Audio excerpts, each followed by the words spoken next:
Hey explorers, I'm Jay. And I'm Patrick, and we're here at the Carrizo Plain National Monument, checking out Soda Lake and the San Andreas Fault. It's at the halfway point between San Luis Obispo and Bakersfield, California. So join us as we explore this unique landscape.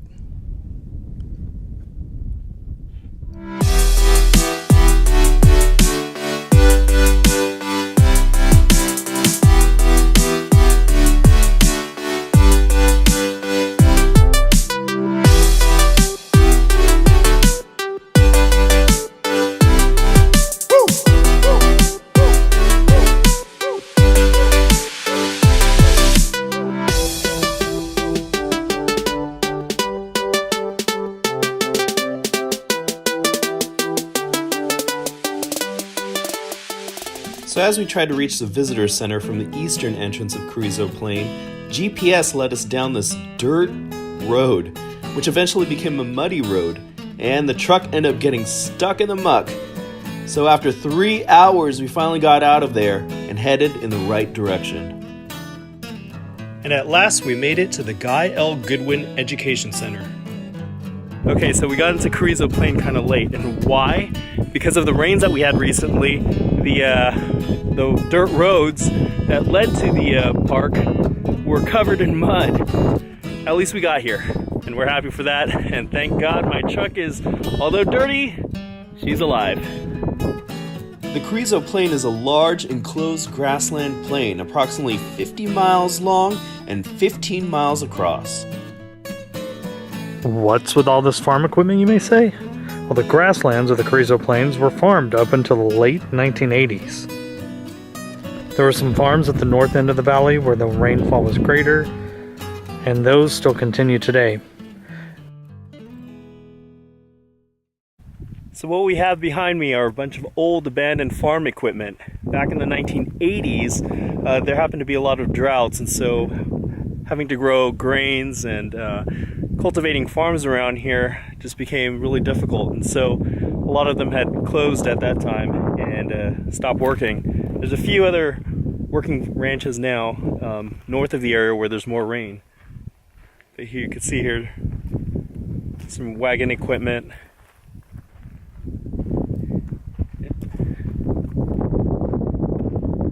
And other sowing and cultivating equipment around here.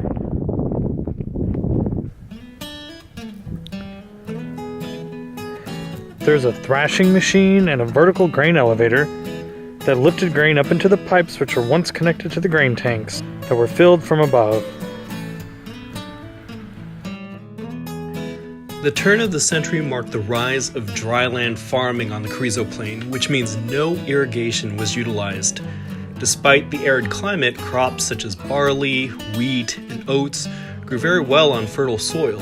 That all started in 1885 when the first homesteaders began to settle here. The introduction of mechanized farm machinery in 1912 further boosted the region's grain industry. It made large-scale farming possible. So what we have here are harvesters used to harvest the wheat in the area. Check them out. I think they're really cool. They remind me of like steampunk vehicles out of a Jules Verne novel. So that sandstone formation in the distance is painted rock, and it's drawn the attention of visitors here for years.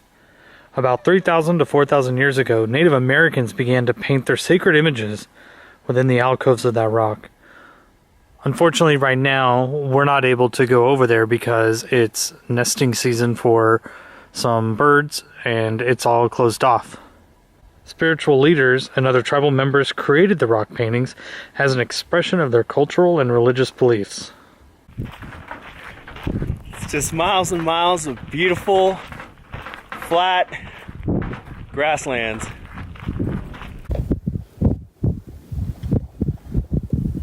That off in the distance is Soda Lake, which is actually right now between us and the San Andreas Fault. Now, it looks pretty big from where we are, but we think we can find some better vantage points.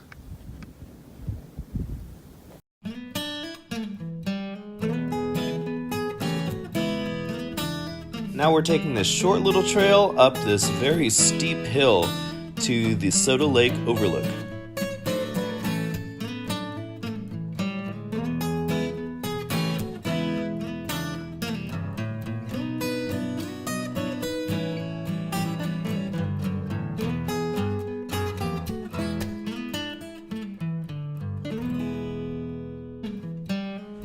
Soda Lake is a shallow alkali lake, and it covers an area of about 4.6 square miles. At the top of the hill, we had to admire the wildflowers and took advantage of a photo opportunity.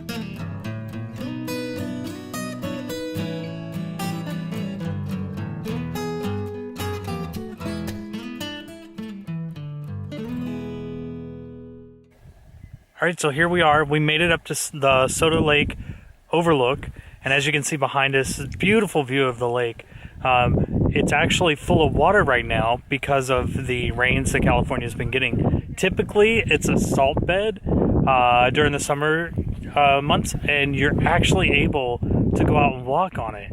But as you can see right now, it's filled with water for miles and miles. On this rare occasion, Soda Lake is actually a lake, not a dry lake bed. Okay, so now coming from the main road, there's a path headed down to Soda Lake. So we're headed that way now to get a closer look. Let's go.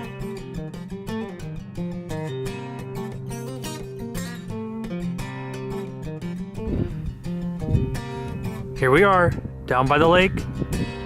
You can even see some of the salt in little patches. Look at how far the lake is, how long it is.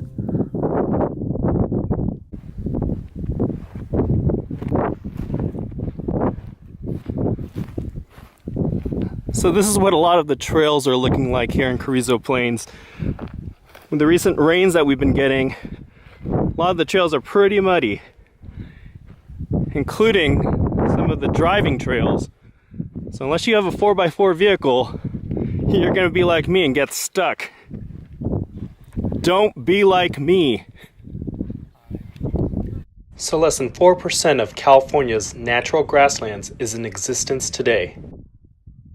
And most of it is here on Carrizo Plain, California's Serengeti.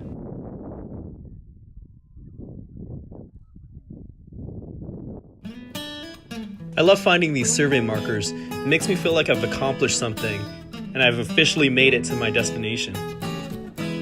Hey, check this out. The boards on this walkway were made from old recycled milk jugs. How cool is that?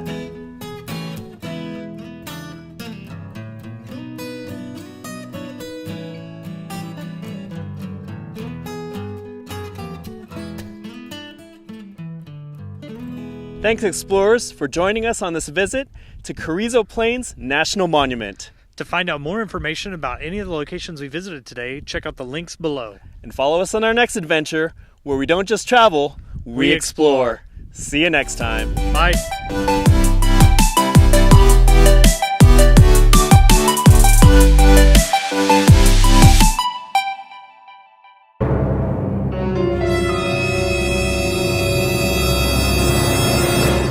Yikes!